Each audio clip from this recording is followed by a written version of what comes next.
Sa ibang balita, handang ibentang muli ng negosyanteng si Ramon Ang sa gobyerno ang Petron Corporation.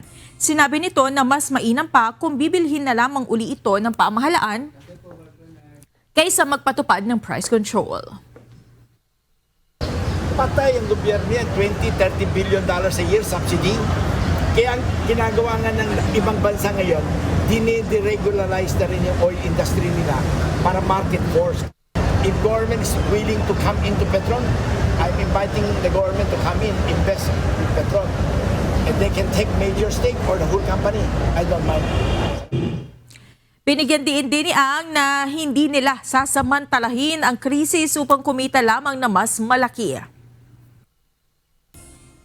Kahit na mas mataas yung pagkabili namin, kung yung market mababa, hindi bali na, sa sakripisyo na namin, bibili na namin yung mas mahal na crude.